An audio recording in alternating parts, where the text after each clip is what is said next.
യേശുവിനെ അങ്ങയുടെ കൃപ ഞങ്ങളെ കൂടിയിരിക്കുവാനാകണമേ. ഈ മണിക്കൂറുകൾ ഞങ്ങൾ കേൾക്കുന്ന വചനങ്ങളൊക്കെ ഞങ്ങളെ ശുദ്ധീകരിക്കുവാൻ തക്കവണ്ണമാകട്ടെ. ഞാൻ നിങ്ങളോട് സംസാരിച്ച വചനം നിമിത്തം നിങ്ങളുടെ പരിശുദ്ധിയുള്ളവരായി ദൈവമേ, ഞങ്ങളുടെ ഈ മണിക്കൂറുകളിൽ ഈ ദിവസം ഞങ്ങളുടെ ജീവിതത്തിലേക്ക് അനുവദിച്ച ദൈവമേ, ഞങ്ങളെ മഹത്വപ്പെടുത്തണം. ഞങ്ങളെ ഏറ്റവും അനുഗ്രഹിച്ച ഞങ്ങളെ പോരായ്മകളെല്ലാം നീക്കി ഞങ്ങളെ വിശുദ്ധീകരിച്ച അങ്ങേക്ക് ഉതകുന്ന വിധത്തിൽ അങ്ങയോട് പറ്റുന്ന വിധത്തിൽ എൻ്റെ കർത്താവെ ഞങ്ങൾ അങ്ങയോട് ചേർന്നിരിക്കുവാൻ തക്കവണ്ണം കർത്താവിന്റെ ആത്മാവ് ഞങ്ങളുടെ മേൽ പകരപ്പെടട്ടെ. ഒരു മണിക്കൂറുകളിൽ വലിയ അഭിഷേകത്തിന് തീരുമാനം ഞങ്ങളുടെ മേൽ പകരണമേ. കർത്താവെ ഈ ദിവസം ഞങ്ങൾക്ക് ഏറ്റവും അനുഗ്രഹമായി തീരട്ടെ. ബന്ധനങ്ങൾ അഴിഞ്ഞു പോകട്ടെ, കെട്ടുകൾ അഴിഞ്ഞു പോകട്ടെ, രോഗങ്ങൾ സൗഖ്യമാകട്ടെ, ഹൃദയങ്ങൾ വിടുവിക്കപ്പെടട്ടെ.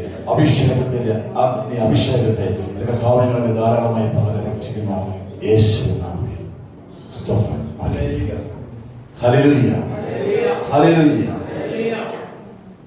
നമ്മൾ രാവിലെ മുതൽ ഈ സമയം വരെയും ആരാധനയിലും സ്തുതിപ്പിലും ജീവൻ നൽകുന്ന നമ്മളെ പുതുക്കി വിശുദ്ധീകരിക്കുന്ന ദൈവവചന ധ്യാനത്തിലുമായിരുന്നല്ലോ. തുടർന്ന് കർത്താവ് ചേർന്നിരിക്കാം. ഈ സമയത്തിലെയും ഈ മണിക്കൂറുള്ള സമയവും കർത്താവിന്റെ ആത്മാവ് നമ്മെ ഏറ്റവും കൃപയിൽ നടത്തുമാറാകട്ടെ പ്രവർത്തിക്കുന്നു. കർത്താവെ ഞങ്ങളുടെ ഹൃദയങ്ങളിൽ തീരുമേ, ഞങ്ങളെ ഏറ്റവും ബലപ്പെടുത്തണമേ. നമ്മൾ കേട്ടു യോഹന്നാൻ എഴുതിയ സുവിശേഷം തുടർന്ന 3:19 ന്യായവിധി എന്ന വെളിച്ചം ലോകത്തിൽ വന്നിട്ടും മനുഷ്യരുടെ പ്രവൃത്തി ദോഷമുള്ളതാക്കിയാൽ അവൻ വെളിച്ചത്തേക്കാൾ ആ ഇരുളിനെ സ്നേഹിച്ചത് തന്നെ. ഹല്ലേലൂയ. നമ്മളെ എങ്ങും നോക്കുമ്പോൾ മനുഷ്യൻ എപ്പോഴും പ്രകാശത്തേക്കാൾ അധികമായി ഇരുളിനെ സ്നേഹിക്കുന്നതായിട്ട് നാം കാണുമ്പോൾ ഈ വചനത്തിൽ കാരണം പറയുകയാണ്, മനുഷ്യരുടെ പ്രവൃത്തി ദോഷമുള്ളതാകിയാൽ. ഹല്ലേലൂയ.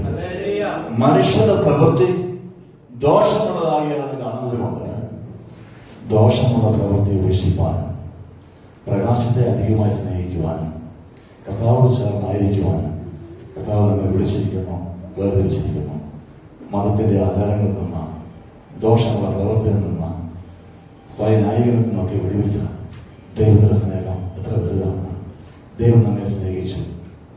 നമ്മൾ തിരുവഴുത്തുകളിൽ അവിടെ നിങ്ങൾ പരിശോധിക്കുമ്പോൾ ഇതിനെല്ലാം അടിസ്ഥാന വചനം കാണുന്നു. ദൈവം തന്റെ ഏകദാനം നൽകുവാൻ ലോകത്തെ അത്രമാത്രം സ്നേഹിച്ചു. അതോ പാപികളായ മനുഷ്യരെ അത്രമാത്രം സ്നേഹിച്ചു. നമ്മുടെ ഓരോരുത്തരെയും അത്രമാത്രം സ്നേഹിച്ചു. ദൈവം നമ്മെ എന്തിനാണ് അത്രമാത്രം സ്നേഹിച്ചത്? ദൈവം നമ്മളുടെ സ്നേഹത്തെ പ്രതി, മനുഷ്യരുടെ സ്നേഹത്തെ പ്രതി തൻ്റെ ഛായയിലും സദൃശത്തിലും മനുഷ്യൻ സൃഷ്ടിച്ചു. അപ്പോൾ നമ്മളുടെ സ്നേഹത്തെ പ്രതി തൻ്റെ തന്നെ ഛായയിലും സദൃശത്തിലുമാണ് സൃഷ്ടിച്ചത്. എന്തിനാണ് ദൈവം ഇങ്ങനെ തൻ്റെ തന്നെ ഛായയിലും സദൃശത്തിലും നമ്മെ സൃഷ്ടിച്ചത്? ദൈവത്തിന് നമ്മോട് കൂടെ ആയിരിക്കുവാനാണ്. ഹല്ലേലൂയ. നമുക്ക് ഏറ്റവും ഇഷ്ടമുള്ളത് എന്താണ്? നമ്മെ സ്നേഹിക്കുന്നിടത്തായിരിക്കുവാൻ, നമുക്ക് സ്നേഹം ലഭിക്കുവാൻ, സ്നേഹത്തിൽ ആയിരിക്കുവാൻ മനുഷ്യൻ ഏറ്റവും ആഗ്രഹിക്കുന്നു. ഇതുപോലെ ദൈവം നമ്മെ സൃഷ്ടിച്ചത് ദൈവത്തിന് നമ്മളോട് ആയിരിക്കുവാനാണ്. ആ സ്നേഹത്തിൽ നമ്മൾ ആയിരിക്കുവാനാണ്. ദൈവം എത്രമാത്രം നമ്മിൽ നിന്ന് ആഗ്രഹിക്കുന്നുവെന്ന് നമ്മൾ തിരിച്ചറിയുക. തിരുവഴുത്ത് നമ്മെ ഓർമ്മപ്പെടുത്തുന്നു. 1 തിമോത്തി 2:4 അവൻ സകല മനുഷ്യരും രക്ഷ പ്രാപിക്കുവാനും സത്യത്തിന്റെ പരിജ്ഞാനത്തിലെത്തുവാനും ഇച്ഛിക്കുന്നു. ദൈവത്തെ നമ്മെക്കുറിച്ചുള്ള ഇച്ഛ, ദൈവത്തെ നമ്മെക്കുറിച്ചുള്ള ആഗ്രഹം നമ്മൾ സത്യത്തിന്റെ പരിജ്ഞാനത്തിലെത്തുക എന്നുള്ളതാണ്. നമ്മുടെ ദോഷമുള്ള പ്രവൃത്തികളെ വിട്ടിട്ട് സത്യത്തിന്റെ പരിജ്ഞാനത്തിൽ എത്തുക എന്നതാണ് ദൈവം നമ്മിൽ നിന്ന് ആഗ്രഹിക്കുന്നത്. സത്യത്തിന്റെ പരിജ്ഞാനമോ ക്രിസ്തു ആകുന്നു. ഹല്ലേലൂയ. അതുകൊണ്ടാണ് ഒരു ക്രിസ്തുവിലായാൽ അവൻ പുതിയ സൃഷ്ടിയായി എന്ന തിരുവഴുത്ത് നമ്മെ ഓർമ്മപ്പെടുത്തുന്നത്. അപ്പൊ നമ്മൾ എവിടെ ആകണം? ക്രിസ്തുവിലാകണം. ഹല്ലേലൂയ. നമ്മെ അതിനായി സൃഷ്ടിക്കപ്പെട്ടു. ദൈവം മനുഷ്യരുടെ കൂടെ ആയിരിക്കുവാൻ, അല്ലേ? വെളിപ്പാട് പുസ്തകം 21:3 ഇങ്ങനെ രേഖപ്പെടുത്തിയിരിക്കുന്നു. സിംഹാസനത്തിൽ നിന്ന് ഒരു മഹാശബ്ദം പറയുന്നതായി ഞാൻ കേട്ടത്, ഇതാ മനുഷ്യരുടെ കൂടെ ദൈവത്തിന്റെ കൂടാരം, അവൻ അവരോട് കൂടെ വസിക്കും, അവർ അവന്റെ ജനമായി തീരും. ഹല്ലേലൂയ. വചനം ഓർമ്മപ്പെടുത്തുന്നു, സിംഹാസനത്തിൽ ഒരു മഹാശബ്ദം പറയുന്നതായി ഞാൻ കേട്ടത്, ഇതാ മനുഷ്യരുടെ കൂടെ ദൈവത്തിന്റെ കൂടാരം. അവൻ അവരുടെ കൂടെ വസിക്കും, അവർ അവരുടെ ജനമായിരിക്കും, ദൈവം താൻ അവരുടെ ദൈവമായി അവരുടെ കൂടെ ആയിരിക്കും. ഹല്ലേലൂയ. ദൈവം നമ്മുടെ ദൈവമായി നമ്മുടെ കൂടെ ആയിരിക്കുവാൻ, ദൈവം നമ്മുടെ കൂടെ ആയിരിക്കുന്നത് എത്ര വലിയ ആനന്ദമാണ്, സന്തോഷമാണ്. ദൈവത്തോടുള്ള സമാനത നിലനിർത്തേണ്ട കാര്യമായി പരിഗണിക്കാതെ വേഷത്തിൽ മനുഷ്യനായി അഥവാ യേശുവായി നമ്മളുടെ പാർത്തപ്പോൾ ആ കാലഘട്ടത്തിൽ ജീവിച്ചിരുന്ന മനുഷ്യർക്ക് യേശുവിന്റെ കൂടെയുള്ള വാസം എത്ര സന്തോഷമായിരുന്നു. രോഗികൾ അപ്പോൾ തന്നെ സൗഖ്യപ്പെടുകയാണ്, പിശാചിനെ ബഹിഷ്കരിക്കുകയാണ്.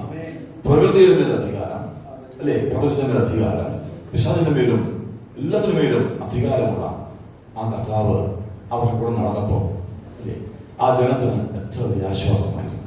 അവരെയൊക്കെ മുട്ടിയൊരുമി കടന്നുപോയ യേശുവിനെ ആ കാലത്തെ നിയമത്തിനർക്കും ഫരിസേർക്കും മനസ്സിലാകാതെ പോയി. അവർ നോക്കി പാർത്തിരുന്ന, അവർ അന്വേഷിച്ച് കണ്ടെത്തുവാൻ വളരെ പരിശ്രമിച്ചുകൊണ്ടിരുന്ന, പ്രവാചകന്മാർ മുഖാന്തരം മുന്നറിയിച്ച ആ യേശുവിനെ അവർ തിരുവഴുത്തുകളുടെ ആ തലനാരില കീറി പരിശോധിച്ചിട്ടും അവരെ മുട്ടിയൊരുമിനാണ് യേശുവിനെ തിരിച്ചറിയാൻ കഴിയാതെ പോയി. ഹല്ലേലൂയ. അവരുടെ പ്രവൃത്തികൾ പാപമുള്ളതായതുകൊണ്ട്, അവരിൽ പാപം ഉണ്ടായിരുന്നത് കൊണ്ട് അവർക്ക് യേശുവിനെ തിരിച്ചറിയാൻ കഴിയില്ല. അതുപോലെ ഇന്നും മനുഷ്യന് പാപമുള്ളത് കൊണ്ട് ദൈവത്തെ തിരിച്ചറിയാൻ കഴിയുന്നില്ല, യേശുവിനെ തിരിച്ചറിയാൻ കഴിയുന്നില്ല. അനേകരും ആചാരാനുഷ്ഠാനങ്ങളിലും നേർച്ചകളിലും കാശ് കൊടുത്തൊക്കെ രക്ഷ സമ്പാദിക്കാമെന്ന് കരുതുന്നു. എന്നാൽ നമുക്കോ ദൈവം ദാനമായി തന്റെ കൃപയാൽ ഇത് വെളിപ്പെടുത്തി നൽകിയിരിക്കുന്നു, അല്ലേ? അവൻ സകല മനുഷ്യരും രക്ഷ പ്രാപിക്കുവാനും സത്യത്തിന്റെ പരിജ്ഞാനത്തിൽ എത്തുവാനും ഇച്ഛിക്കുന്നു. അങ്ങനെ ഇച്ഛിച്ചതോട് നമ്മെ തിരഞ്ഞെടുത്തു, നമ്മെ വിളിച്ചു, വേർതിരിച്ചു.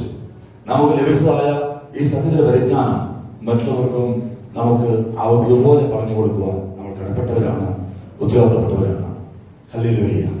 അപ്പൊ യേശു നമ്മുടെ കൂടെ വസിക്കുവാൻ, അത് യഹോവയായ ദൈവം, അത് പരിശുദ്ധാത്മാവ് നമ്മുടെ കൂടെ വസിക്കുവാൻ ആഗ്രഹിക്കുന്നു. ദൈവം മനുഷ്യരുടെ കൂടെയുള്ള വാസമാണ് ആഗ്രഹിക്കുന്നത്. ദൈവത്തിന്റെ അഭിലാഷമായിരുന്നു മനുഷ്യരോട് വസിക്കുക എന്നത്. അതിനുവേണ്ടിയാണ് ദൈവം മനുഷ്യനെ സൃഷ്ടിച്ചത്. സദൃശ്യവാക്യത്തിലേക്ക് നാം വരുമ്പോ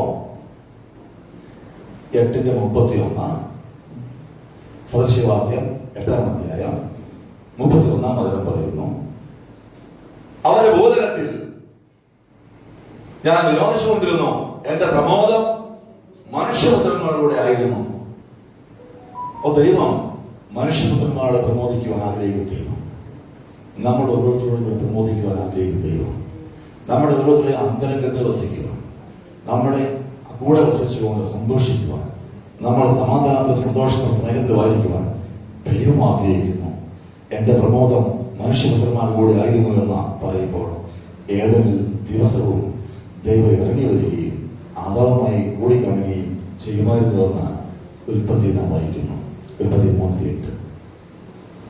ദൈവം മനുഷ്യൻ സൃഷ്ടിച്ച നാളിൽ തന്നെ, ആ കാലഘട്ടത്തിൽ തന്നെ മനുഷ്യനെ ആക്കി വെച്ച ഇടത്ത് ദൈവം തന്നെ സൃഷ്ടിച്ച, അല്ലേ, വെയിലാറിയപ്പോൾ യഹോവയായ ദൈവം തോട്ടത്തിൽ നടക്കുന്ന ഒച്ച അവർ കേട്ടു. മനുഷ്യൻ ഭാര്യയും യഹോവയായ ദൈവം തങ്ങളെ കാണാതിരിക്കാൻ തോട്ടത്തിലെ മനുഷ്യരുടെ ഒളിച്ചു. ഹല്ലേലൂയ. എന്തുകൊണ്ടാണ് അവർ ഒളിക്കുവാൻ ഇടയായത്? അവര് ഇരുട്ടിന്റെ പ്രവൃത്തി ചെയ്തു. അവർ ഇരുട്ടിനെ അധികമായി സ്നേഹിച്ചു. അവർ ദൈവത്തിന്റെ കൽപ്പന ലംഘിച്ച് ഇരുട്ടിലേക്ക് പ്രവേശിച്ചതുകൊണ്ട്. ഹല്ലേലൂയ. അനുസരണക്കേട് കാണിക്കുന്നവർ, പാപത്തിലായിരിക്കുന്നവർ എല്ലാ കാലഘട്ടത്തിലും ഇരുട്ടിലും അവ ഒളിപ്പിടവും മറവും ആഗ്രഹിക്കുക എന്നത് സ്വാഭാവികമായ കാര്യമാണ്. ഹല്ലേലൂയ. അപ്പൊ ദൈവം മനുഷ്യരുടെ കൂടെ ഇറങ്ങി വരികയും മനുഷ്യരുടെ കൂടെ സന്തോഷത്തിലായിരിക്കുവാൻ, മനുഷ്യന്റെ ഒത്ത് ആ കൂട്ടായ്മയിലായിരിക്കുവാൻ ദൈവം ഉൽപ്പത്തി മുതലേ, മനുഷ്യ സൃഷ്ടിപ്പ് മുതൽ ദൈവം ആഗ്രഹിക്കുന്നു. എന്നും ദൈവം അത് ആഗ്രഹിക്കുന്നു. എന്നാൽ പാപം പ്രവേശിച്ചതോടെ അതിന് വിഘ്നം നേരിട്ടു. ഞാൻ അവരുടെ നടുവിൽ വസിക്കുവാൻ അവർ എനിക്കൊരു വിശുദ്ധ മന്ദിരം ഉണ്ടാക്കണമെന്ന് ദൈവം മോശയോട് കൽപ്പിച്ചു. പുറപ്പാട് 25:8 നമ്മൾ കാണുന്നു. പുറപ്പാട് 25:8 എത്തിയപ്പോഴേക്കും മനുഷ്യനിൽ പാപം പെരുകിയത് കൊണ്ട് ദൈവം മനുഷ്യനിൽ നിന്ന് മാറി തിരുനിവാസത്തിലേക്ക് വിശുദ്ധമന്ദിരത്തിലേക്ക് ഒക്കെ മാറുവാനൊക്കെ റെഡിയായി തീർന്നു. Hallelujah, hallelujah. നമ്മൾ പാപത്തിലായിരിക്കുമ്പോൾ ദൈവത്തിന് നമ്മളോട് നടക്കാൻ കഴിയുകയില്ല. ഹല്ലേലൂയ. എന്തുകൊണ്ടാണ് നടക്കാൻ കഴിയാം? രണ്ടുപേരും ഒറ്റക്കല്ലേ ഒന്നിച്ച് പോകാൻ കഴിയുകയുള്ളൂ. ഇരുളും വെളിച്ചവും ഒന്നിച്ച് തന്നെ പോകും. ഹല്ലേലൂയ. അത് ദൈവം വിശുദ്ധനായതുകൊണ്ട് നമ്മളും പരമപരിശുദ്ധരായിരിക്കുന്ന ലേവ്യവസ്തം 11 അതിപതിനാം നമ്മൾ വായിക്കുന്നു.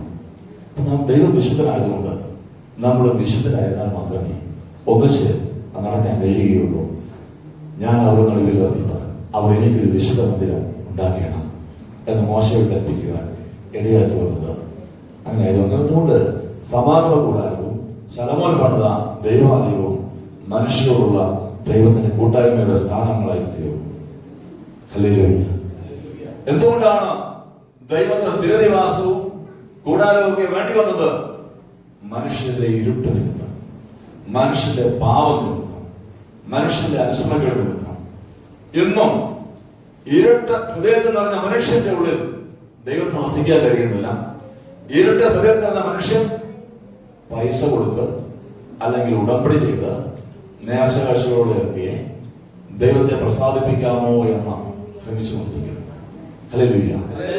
തിരുവെഴുത്ത് വളരെ വ്യക്തമായ വ്യക്തിയോട് പറയുകയാണ്, നിങ്ങളുടെ പാപങ്ങൾ ഏറ്റുപറയുന്നുവെങ്കിൽ നിങ്ങളുടെ ഔദാര്യമായി ക്ഷമിക്കുമെന്ന വാഗ്ദത്തം ഉള്ളപ്പോഴും പാപം ഉപേക്ഷിക്കാൻ മനസ്സിലാത്ത മനുഷ്യൻ വീണ്ടും മതങ്ങളുടെയും മറ്റു മാർഗങ്ങളിലൂടെയും ഈ രക്ഷ സ്വന്തമാക്കാൻ ശ്രമിക്കുന്നു. ഈ വിഫല ശ്രമത്തിൽ നിന്ന് മാറുവാൻ ദൈവം നമ്മോട് ആഹ്വാനം ചെയ്യുന്നത് 1 യോഹന്നാൻ 1:9 നമ്മെ ഓർമ്മപ്പെടുത്തുന്നു.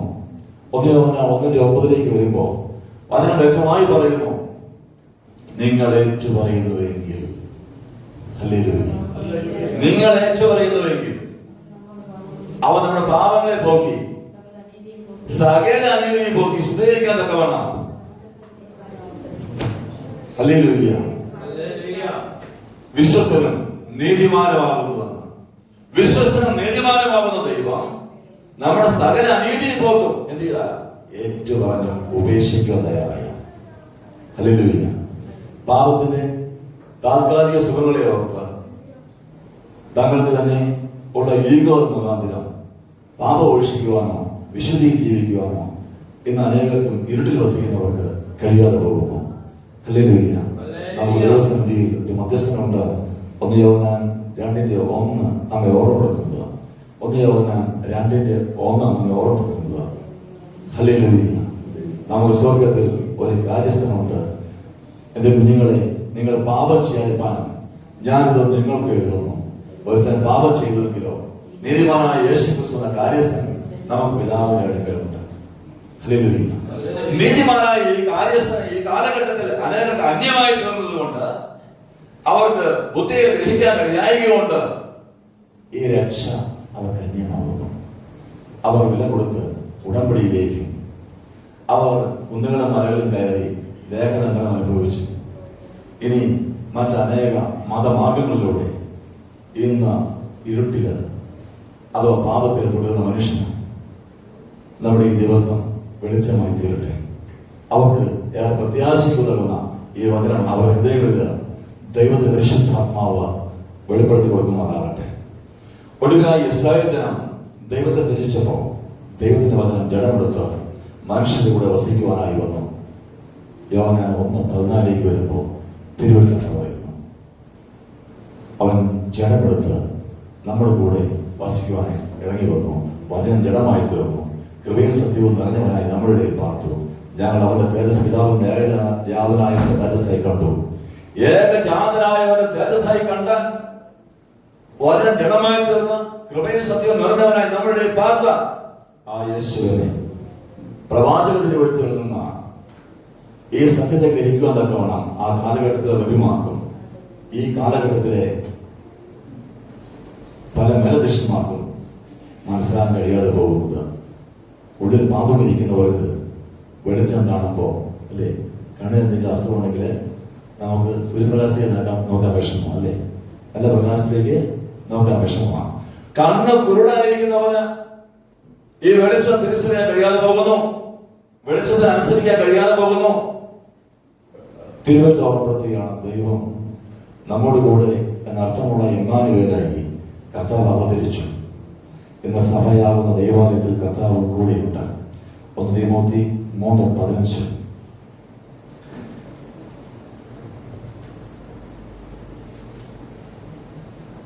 തിമോത്തിക്ക് എഴുതിയ 1-ാം ലേഖനം 3-ാം അധ്യായം 15-ാം വചനം. താമസിച്ചു പോയാലോ സത്യത്തിന്റെ തൂണം അടിസ്ഥാനമായി ജീവനുള്ള ദൈവത്തിന്റെ സഭയാവുന്ന ദേവാലയം നടക്കേണ്ടത് എങ്ങനെ നീ അറിയേണ്ടതിന് ഇത് എഴുതുന്നു. ഹല്ലേലൂയ. ഇപ്പോ ജീവനുള്ള ദൈവത്തിന്റെ സഭയാകുന്ന ദൈവാലയത്തിൽ നമ്മൾ ഓരോരുത്തരുമാകുന്ന ദൈവത്തിന്റെ മന്ദിരം. ഹല്ലേലൂയ. അപ്പോൾ നമ്മൾ ഓരോരുത്തരും ദൈവത്തിന്റെ മന്ദിരമാകുന്നു എന്ന് ഇവിടെ പറഞ്ഞു വെച്ചിരിക്കുമ്പോ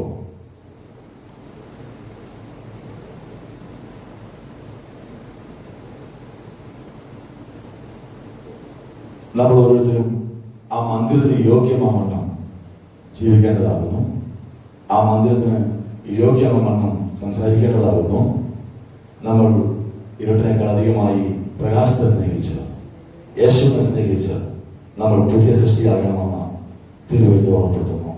2-3 പേർ അവരുടെ നാമത്തിൽ കൂടി വരുമ്പോൾ അവരുടെ മധ്യേ ഞാൻ ഉണ്ട് എന്ന് കർത്താവ് പറഞ്ഞു. കർത്താവിന്റെ ആത്മാവ് ഓരോ ദൈവമകന്റെയും ഹൃദയത്തിൽ വാസം ചെയ്യുന്നു. 1000 ആണ്ട് വാഴ്ചയിലും തുടർന്ന് നിത്യതയിലും ദൈവം നമ്മോട് കൂടെ വസിക്കും. നാം എത്ര ധന്യരായി തീരും, നാം എത്ര ഭാഗ്യവാന്മാർ, ഭാഗ്യവതികൾ. അവനെ കൈകൊണ്ട് നാമത്തിൽ വിശ്വസിക്കുന്നവർക്ക് ദൈവമക്കളാകുവാൻ അധികാരം നൽകിയെന്ന് പറഞ്ഞിട്ട് ഇത് പറയുകയാണ്. അവനെ സ്നേഹിക്കുന്നവർ അവന്റെ വചനം പ്രമാണിക്കും. അവന്റെ വചനം പ്രമാണിക്കുന്നവരെ, അവനെ സ്നേഹിക്കുന്നവരെ പിതാവ് സ്നേഹിക്കും. ഞങ്ങൾ അവന്റെ അടുത്ത് വന്ന് അവനോടുകൂടെ വാസം ചെയ്യും.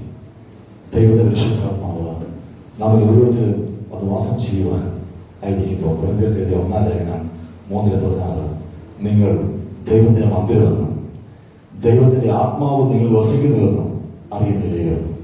ഹല്ലേലൂയ.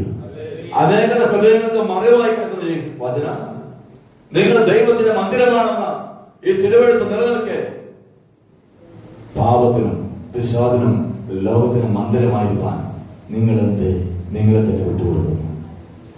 സകലത്തെയും സൃഷ്ടിച്ച ഒരു വാക്കിനാൽ ഈ ക്ഷീരപദത്തെ തന്നെ സൃഷ്ടിച്ച ഹല്ലേലൂയ ആ കർത്താവിനോട് പരീക്ഷണം വന്നിട്ട് പറയുകയാണ്, നീ എന്നെ ആരാധിച്ച ഈ കാണുന്നത് തരാം.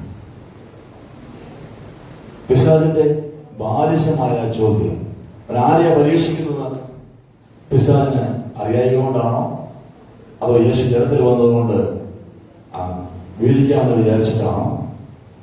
ഈ പ്രപഞ്ചത്തെ, ഈ നക്ഷത്രങ്ങൾ മുഴുവൻ, സൂര്യനെയും ചന്ദ്രനെയും അഥവാ ഈ ക്ഷീരപദത്തെ തന്നെ സൃഷ്ടിച്ച ദൈവത്തോട് എങ്ങനെ പിശാചിന് തോന്നി?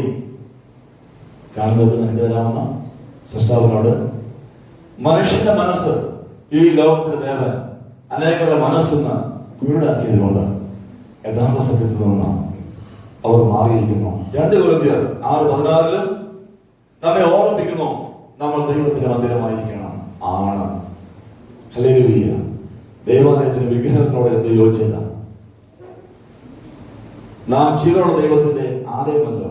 ഞാൻ അവരിൽ വസിക്കുകയും അവരുടെ നടക്കുകയും ചെയ്യുന്നു. ഞാൻ അവർക്ക് ദൈവവും അവരെനിക്ക് ജനവുമാകുമെന്ന് ദൈവം ആലോചിച്ചിരിക്കുന്നുവല്ലോ. ഹല്ലേലൂയ. നമ്മൾ തിരുവഴുത്തുകളുടനീളം കാണുന്നത് ദൈവത്തിന്റെ മന്ദിരമാണ് മനുഷ്യൻ.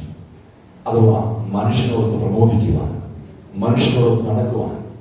അതെ, നമ്മൾ ഒരു ദിവസത്തെ അനേക സ്ഥലത്ത് കാണുന്നുണ്ട്, ദൈവം കൂടുതലാണ് മനുഷ്യൻ. കാനോക്ക് ദൈവത്തെ കണ്ട് അറിഞ്ഞ് അവൻ 300 വർഷത്തോളം ദൈവത്തോട് നടന്നു. അവന് കുടുംബം ഉണ്ടായിരുന്നു, ഭാര്യയും മക്കളും കുടുംബജീവിതവും ഒക്കെ ഉണ്ടായിരുന്ന അദ്ദേഹത്തിന് ദൈവത്തോട് നടക്കാവുന്ന തടസ്സമായിരുന്നില്ല. അവൻ മരണം കാണാൻ ഇടയ്ക്കുവിടുവൊക്കെ വേണം ഇടയിൽ തീർന്നു. ഞാൻ ഇസ്രായേൽ മക്കളുടെ മധ്യ വസിക്കുകയും അവർക്ക് ദൈവവുമായിരിക്കുകയും ചെയ്യുമെന്ന് പുറപ്പാട് 29:45 പറഞ്ഞിരിക്കുന്നു. ആ കാലഘട്ടത്തിലെ മനുഷ്യരോട് അവർ ഇടയിൽ വസിക്കുമെന്ന് പറഞ്ഞെങ്കിൽ ഈ കാലഘട്ടത്തിലെ കൃപായുഗത്തിൽ നമുക്ക് എത്ര വലിയ ഭാഗ്യമാണ് ലഭിച്ചിരിക്കുന്നത്. നിങ്ങൾ ജീവിക്കുന്ന ദൈവത്തിന്റെ മന്ദിരമെന്ന്, നിങ്ങൾ പരിശുദ്ധാത്മാവിന്റെ ആലയമെന്ന ഈ വാഗ്ദത്തം എത്ര വലുതാണ്. ലേവ്യപുസ്തകത്തിൽ 26:12 പറയുന്നു, ഞാൻ നിങ്ങളുടെ സഞ്ചരിച്ചുകൊണ്ടിരിക്കും, ഞാൻ നിങ്ങൾക്ക് ദൈവമായും നിങ്ങൾക്ക് എനിക്ക് ജനമായും ഇരിക്കും. നമ്മൾ അവന് ജനമായിരിക്കണമെന്ന് വാഗ്ദത്തം ഓർമ്മപ്പെടുത്തുന്നു. എന്നാൽ അനേകർക്കും ഈ പ്രകാശത്തെ സ്നേഹിക്കുവാൻ, കർത്താവിനെ സ്നേഹിക്കുവാൻ, യഹോവയെ സ്നേഹിക്കുവാൻ, പരിശുദ്ധാത്മാവിന്റെ നടത്തിപ്പിനും നിർദ്ദേശത്തിനനുസരിച്ച് നടക്കുവാൻ അനേകർക്കും കഴിയുന്നില്ല. അവർക്ക് പാപമിരിക്കുന്നത് കൊണ്ട്, ഇവിടെ പാപമിരിക്കുന്നത് കൊണ്ടിട്ട്, അവർ വെളിച്ചത്തേക്ക് അധികമായി ഇരുളിനെ സ്നേഹിക്കുന്നത് കൊണ്ടിട്ട്, പാപത്തിന്റെ താൽക്കാലിക സന്തോഷങ്ങളെ അവർ മുഖ്യമെന്ന് കരുതുന്നത് കൊണ്ട് നിത്യമായ ആ ദൈവത്തിന്റെ സ്നേഹത്തെ അവർക്ക് മനസ്സിലാക്കാൻ കഴിയുന്നില്ല. ഇവിടെ കോടിയാൽ 120, എന്നാൽ കോടാനുകോടി യുഗായുഗമായി കർത്താവിനോട് വാഴുവാനുള്ള ആ വലിയ പ്രത്യാശ അവർക്ക് നഷ്ടപ്പെട്ടു പോകുന്നു. അവർക്ക് യഥാർത്ഥ ദർശനമില്ലായിക, പ്രവാചകൻ പറഞ്ഞതുപോലെ ദർശനമില്ലായിക ജനം നശിച്ചു പോകുന്നു. യേശുക്രിസ്തുവിലുള്ള നിത്യതയെക്കുറിച്ചുള്ള ദർശനമില്ലായിക എന്ന് അനേകർ നഷ്ടപ്പെട്ടുകൊണ്ടിരിക്കുകയാണ്. യിരെമ്യാവ് പറഞ്ഞതുപോലെ 33:1, ആ കാലത്ത് ഞാൻ ഇസ്രായേലിന്റെ സകല വംശങ്ങൾക്കും ദൈവമായും അവർ എനിക്ക് ജനമായും ഇരിക്കുമെന്ന് യഹോവ അരുളി ചെയ്യുന്നു. ഹല്ലേലൂയ. യഹോവ ദൈവമായ വിശുദ്ധ ജാതി എന്ന് നമ്മൾ പാടി ആരാധിക്കാറുണ്ടെങ്കിലും നമ്മുടെ ഹൃദയത്തെ അത്രമാത്രം അത് പരിവർത്തിക്കുന്നുണ്ട്. നമ്മെ രൂപാന്തരപ്പെടുന്ന ശക്തിയായി അത് നമ്മിൽ എത്രമാത്രം അത് വളർന്ന് വലുതായി എന്ന് നമ്മൾ തിരിച്ചറിയണം. എഫേസ്യർ 2:21 അവന്റെ കെട്ടിടം മുഴുവനും യുക്തമായി ചേർന്ന് കർത്താവിൽ വിശുദ്ധ മന്ദിരമായി വളരുന്നുവെന്ന്, അവന് നിങ്ങളെയും ദൈവത്തിന്റെ നിവാസമാകേണ്ടതിന് ആത്മാവിനാൽ ഒന്നിച്ച് പണിയുന്നുവെന്നും ഇന്നേ സഭയായി നമ്മെ ഒന്നിച്ച് പണിയുന്നു ദൈവത്തിന്റെ വിശുദ്ധ മന്ദിരമായിരിക്കേണ്ടതിന്. Hallelujah, hallelujah, hallelujah. നിർമ്മലമായ ഒരു ഹൃദയം നൽകണം. അങ്ങനെ മന്ദിരമായിരിക്കുവാൻ, അങ്ങനെ ആലയമായിരിക്കുവാൻ ഞങ്ങൾ ഇവിടുത്തെ ആത്മകാല ജീവിതത്തിനപ്പുറത്ത് നിത്യമായ വാസം, അന്ധതയില്ലാത്ത ആ നാട്ടിൽ, ആ വെളിച്ചമുള്ള ആ നാട്ടിൽ ഞങ്ങൾക്ക് ഈ കണ്ണീര് അങ്ങ് ഒപ്പുന്ന, അഥവാ കഴിയുമ്പോഴൊക്കെ വന്ന കർത്താവ് കണ്ണീര് തൂക്കുമെന്നല്ല, മരണത്തെയും സാത്താനെയും തീപ്പൊയ്ക്ക് തള്ളിയിട്ടതുകൊണ്ട് ഇനി അതിന് ആവശ്യം വരികയില്ല എന്നുള്ളതാണ്. ഹല്ലേലൂയ. നാം പ്രത്യാശ വെച്ചിരിക്കുന്ന നോക്കി പാർക്കുന്ന ആ നിത്യഭവനത്തെ ഓർത്ത്, നമ്മുടെ നിത്യജീവിതത്തെ ഓർത്ത്, അല്പകാലത്തെ ഇവിടുത്തെ ഈ കഷ്ടങ്ങൾക്ക് ഇത് കർത്താവിനോട് കൂടെ നടക്കുന്നുവെങ്കിൽ നിന്നെ താങ്ങും, നിന്നെ കരുതും, നീ ദുഃഖിക്കേണ്ടി വരികയില്ല. കർത്താവിന്റെ കരം നമ്മുടെ കൂടെ ഇരിക്കുമ്പോൾ നമുക്ക് സകലത്തിലും നടത്തപ്പെടുവാൻ ഇടയായിത്തീരും. കർത്താവ് നമ്മെ എപ്പോഴും ആ പരിപാലിക്കുന്നവൻ, അവൻ നമുക്ക് സകലത്തിലും മതിയായവൻ അല്ലേ. എന്റെ സഹായം എവിടെ നിന്ന് വരും? ഹല്ലേലൂയ. സംഗീതം പറയുകയാണ്, എന്റെ സഹായം ആകാശത്തെയും ഭൂമിയെ ഉണ്ടാക്കിയ യഹോവയിൽ നിന്ന് വരുന്നു. ഭൂമിയിലെ മറ്റാരിലും പ്രത്യാശ വയ്ക്കരുത്. നിന്നെ സഹായിക്കുവാൻ മതിയായവൻ, ഭൂമിയെ ആകാശത്തെ ഉണ്ടാക്കിയ യഹോവ നിനക്ക് മതിയായവൻ, തികവുള്ളവൻ. ഹല്ലേലൂയ. വീണ്ടും പറയുകയാണ്, നിന്റെ കാല് വഴുതാൻ അവൻ സമ്മതിക്കുകയില്ല, നിന്നെ കാക്കുന്നവൻ മയങ്ങുകയില്ല. എത്ര വലിയ പ്രത്യാശാപരമായ വാഗ്ദത്തമാണ് തിരുവചനം നമുക്ക് നൽകുന്നത്. നിന്റെ കാല് വഴുതാൻ ഇടവരികയില്ല, അവൻ സമ്മതിക്കുകയില്ല. ഇസ്രായേലിന്റെ പരിപാലകൻ മയങ്ങുകയില്ല, ഉറങ്ങുകയില്ല. നിന്റെ സംരക്ഷകൻ ഉറക്കം വരുന്നവനല്ല അല്ലേ. ഹല്ലേലൂയ. ഈ ഒരു ഡ്രൈവർ ഒന്ന് മയങ്ങിയാൽ വണ്ടിയുടെ അവസ്ഥ എന്താവും? അങ്ങനെയെങ്കിൽ ഈ പ്രപഞ്ചത്തെ മൊത്തം നിയന്ത്രിക്കുന്ന കർത്താവ് കണ്ണടച്ചു പോയാലോ ഇതൊക്കെ കൂട്ടിയെടുത്ത് തകർന്നു പോകുന്ന ഒരു വിഷയം മനുഷ്യൻ ചിന്തിച്ചേക്കാം. എന്നാൽ ദൈവം ഇവിടെ വചനം പറയുകയാണ്, ഇസ്രായേലിന്റെ പരിപാലകൻ മയങ്ങുകയില്ല, ഉറങ്ങുകയില്ല. യഹോവ നിന്റെ പരിപാലകൻ, യഹോവ നിന്റെ വലതുഭാഗത്ത് നിനക്ക് തണൽ. നീ ഇവനെ ആരുടെ ആശ്രയിക്കണം? മറ്റു തണലിലൊന്നും അന്വേഷിക്കേണ്ട ആവശ്യമില്ല. പകൽ സൂര്യനെങ്കിലും രാത്രി ചന്ദ്രനെങ്കിലും നിന്നെ ബാധിക്കുകയില്ല. യഹോവ ഒരു ദോഷവും തട്ടാതെ വണ്ണം നിന്നെ പരിപാലിക്കും. അവൻ നിന്റെ പ്രാണനെ പരിപാലിക്കും. യഹോവ നിന്റെ ഗമനത്തെയും ആഗമനത്തെയും ഇന്ന് മുതൽ എന്നേക്കും പരിപാലിക്കും. എത്ര വലിയ വാഗ്ദത്തമാണ്! ഈ കർത്താവ് കൂടെ ഉണ്ടായ, ഹല്ലേലൂയ, ഈ കർത്താവ് കൂടെ ഉണ്ടായ എത്ര വലിയ വാഗ്ദത്തമാണ് പഠിക്കുക. നിത്യനായ ദൈവമേ, അങ്ങയുടെ വാഗ്ദത്തത്തിനായി ഞങ്ങൾ വാഞ്ചിക്കുന്നു. ഞങ്ങൾ പരിപൂർണ്ണത ഞങ്ങൾ പൂർണ്ണ ഹൃദയത്തോടെ അങ്ങയെ പറ്റി ആശ്രയിച്ചിരിക്കുന്നു. ഞങ്ങളുടെ വീഴ്ചകളും താഴ്ചകളും നീക്കിക്കളയണമേ.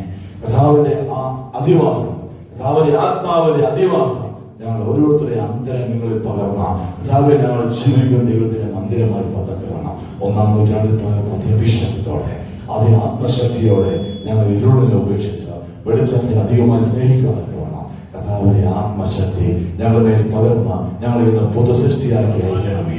ഞങ്ങളുടെ മേൽ അഭിഷേകത്തിന്റെ ഒരു പുത്തൻ പകർച്ച കർത്താവ് ഞങ്ങളുടെ ജീവിതത്തിലുടനീളം അങ്ങ് തീരുമാനിക്കായിരിക്കുന്ന സംരക്ഷണത്തെ ഓർത്ത് സ്തോത്രം ചെയ്യുമ്പോൾ ഇന്ന് ഞങ്ങളുടെ മേൽ ആവശ്യമായ എല്ലാ നന്മകളും, എല്ലാ ആത്മീയ നന്മകളും പകർന്ന് ഭക്തിക്കുകയാണ്. രോഗബന്ധനങ്ങൾ ഒഴിഞ്ഞു പോകട്ടെ, അന്ധകാരബന്ധനങ്ങൾ ഒഴിഞ്ഞു പോകട്ടെ. അഭിഷേകത്തിന്റെ വലിയ പകർച്ച ഞങ്ങളുടെ ജീവിതത്തിന്റെ എല്ലാ മേഖലകളിലും നവ്യമാക്കുന്ന പരിശുദ്ധാത്മാവിനെ ഞങ്ങളുടെ മേൽ പകർന്ന് ഭക്തിക്കുന്നു. യേശുവിന്റെ നാമത്തിൽ നമുക്ക്